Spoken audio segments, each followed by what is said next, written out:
Ini bab tentang amal. Amal maknanya harapan, keinginan manusia, dan panjangnya harapan dan keinginan manusia itu.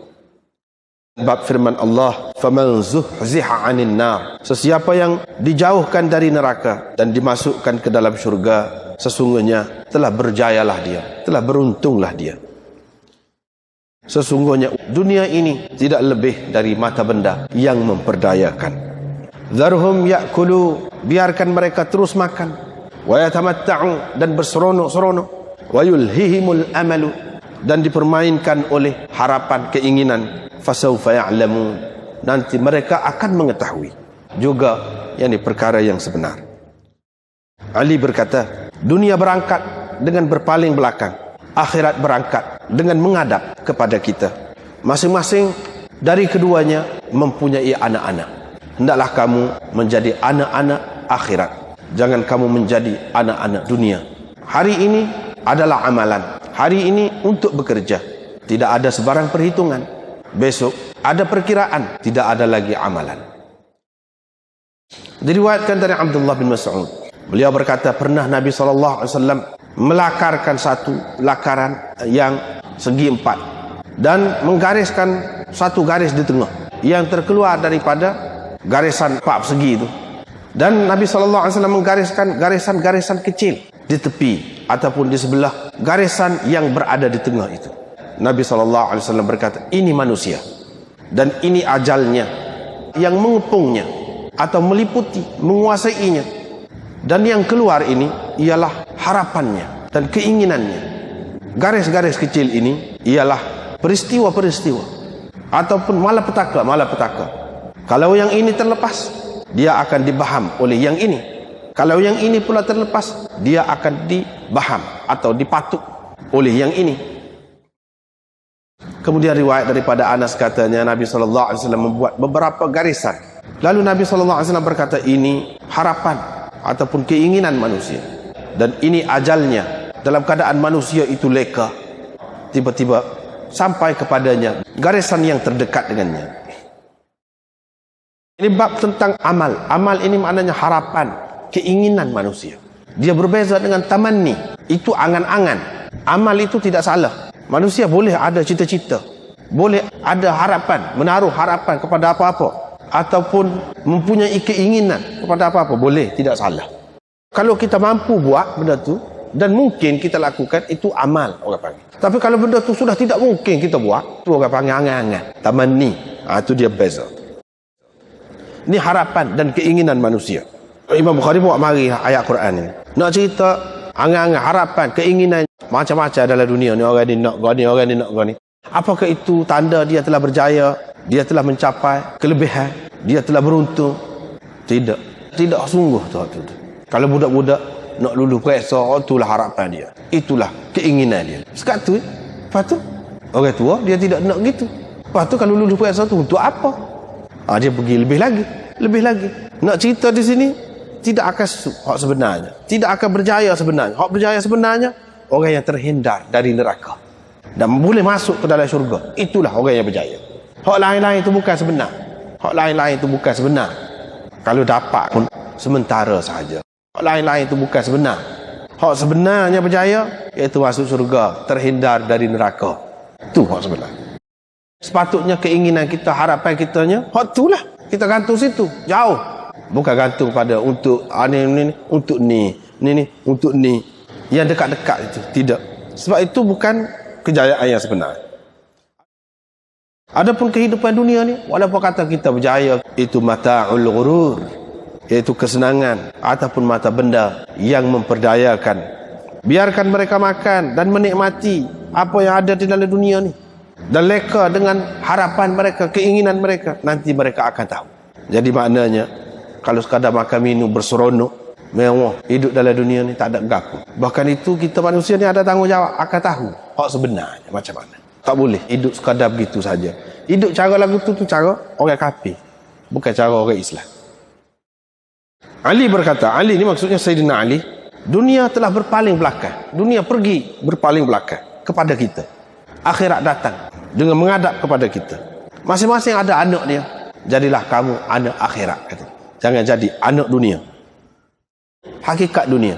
Dia semakin meninggalkan kita, semakin jauh meninggalkan kita. Umur seseorang itu daripada kecil, bila dia tu kau besar, maknanya dunia kau jauh daripada dia. Bukan kata kau dekat. Tetapi kalau kita fikir dengan cara biasa, kita dekat dan nak mencapai kejayaan. Itu kejayaan dunia. Sebenarnya kita semakin jauh daripada dunia. Hakikat. Hak kita kata kalau kita buat benda ni, kita akan dapat kejayaan ni. Kita akan berjaya kalau boleh projek ni, kita akan dapat sekian-sekian banyak duit. Itulah kejayaan kita. Kita berasa dekat. Itu sebahagian daripada dunia. Sebenarnya kita ni semakin jauh daripada dunia. Dunia tinggal kita. Kita duduk kejar dia. Maknanya sia-sia. Tak kena tu lagu tu. Hak sepatutnya kita kena adab hak kau dekat dengan kita. Hak kau dekat dengan kita, kau mari dekat kita tu, apa dia? Iaitu akhirat. Jadi dalam istilah hadis, dalam istilah Quran ni, kalau kata dunia, akhirat ni, akhirat bukan makna akhirat tu, dunia ni juga. Tetapi amalan-amalan atau pekerja-kerja yang ada kaitan dengan akhirat, itu orang panggil akhirat. Yang langsung tidak ada kaitan dengan akhirat, kita tak ada ingat untuk akhirat, itu dunia orang panggil. Bukan dunia ni hak maksiat saja, tidak. Hak tidak maksiat pun dunia ni.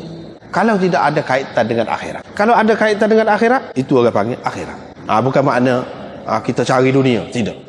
Kita cari akhirat juga. Kita cari akhirat juga. Supaya dalam hadis dia sebut, kamu bagi sedekah sehingga makanan hak kamu suap ke dalam mulut isteri kamu, hak tu pun jadi sedekah. Maknanya kalau ada kaitan dengan akhirat. Kalau tidak, tak ada. Sia-sia saja hak tu. Kalau tidak, kalau ada kaitan dengan akhirat, ada perhubungan dengan Allah, ingat Allah suruh, ingat perintah Allah, amal. Dia jadi akhirat dah tu. Walaupun dunia nak buat makan, bagi kesenangan, kemudahan, beli katil, kita kata dunia saja. Tapi kalau ada hak tadi, dia kira akhirat. Ini masalah istilah. Tidak ada hak kata akhirat ni akhirat selalu, tidak. Semua dalam dunia berlaku. Jadilah kamu anak akhirat. Yani jadilah kamu orang yang beragama. Orang yang beragama. Apabila beragama, maknanya segala tindak tanduk dia tu dikaitkan dengan akhirat. Ada hubungannya dengan Allah Subhanahu Wa Taala. Jangan kamu jadi anak dunia. Hari ini adalah masa beramal. Tidak ada sebarang perhitungan. Tak ada siapa dia nak kira kita. Esok hanya ada perhitungan, tidak ada lagi amalan. Bukan masanya untuk kita buat kerja. Maksud besok atau bila matilah. Hari ini ni maksudnya semasa hidup ni. Kita boleh lagi buat. Kalau kita sudah sakit dah pun, boleh lagi nak beramal. Ucapkan ucapan, baca doa, baca apa. Itu pun amalan. Tidak kata amalan ini mana yang kena pergi buat kerja. Tidak. Selagi hidup kita boleh beramal. Dan tak ada siapa dia nak hisap kita, nak hitung kita. Tak nampak tu. Kira-kira tu tak nampak. Tidak dibuka lagi. Tapi besok hanya ada perhitungan. Tidak ada dah amalan. Mana bukan masa beramal lagi. Ini Imam Bukhari nak cerita dalam ayat Quran itu. Ada muzahzihi. Apa makna muzahzihi? Maknanya menghindarkannya, menjauhkannya. Wa ma huwa bimuzahzihi minal azabi an yu'ammar. Tidaklah kerana umur panjang itu, maka dia akan terhindar daripada azab. Tidak.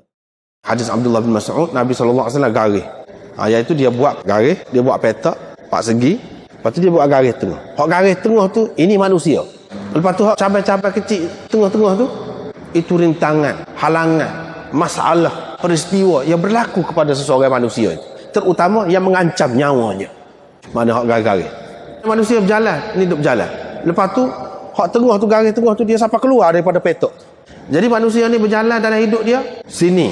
Tempat bahaya tu kira tu. Tapi dia tidak tahu. Kadang-kadang mengancam nyawa. Maknanya malakul maut. Kalau kita kata malakul maut. Duk perhati semua. Kira-kiranya berlaku aksiden, kita kata. Selepasnya. Tak mati lagi. Aksiden tu, berapa ramai orang yang aksiden mati. Dia kena karan pula di rumah dia. Berapa ramai orang yang kena karan mati.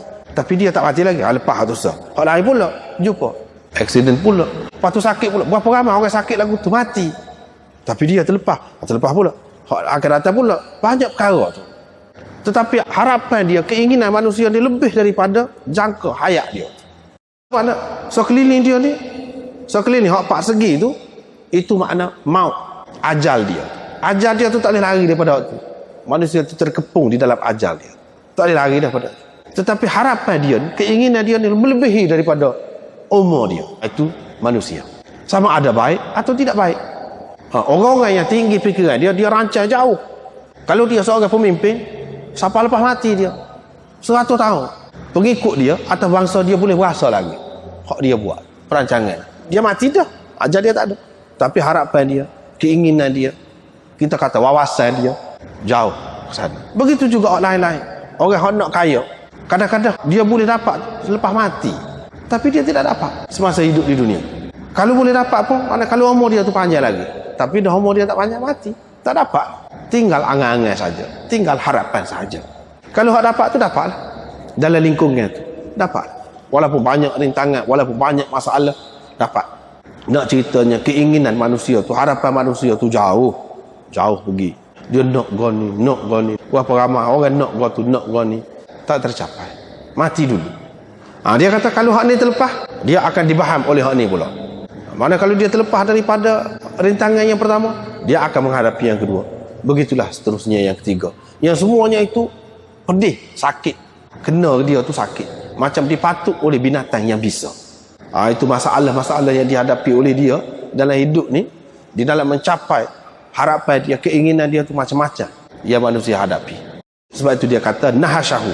Dia dipatuk atau digigit oleh yang ini pula. Gigit oleh binatang yang bisa tu maksudnya. Begitulah sampai mati manusia tu. Ada juga orang yang tidak ada harapan apa-apa. Dia sudah puas hati dah. Sekat tu tak ada dalam hak jola panjang. Tapi ada juga orang hak jola panjang tu tak dapat. Ada juga hak jola panjang lebih tu daripada ajal dia tu, bukan untuk dia fikir, tapi untuk orang lain. Macam-macam.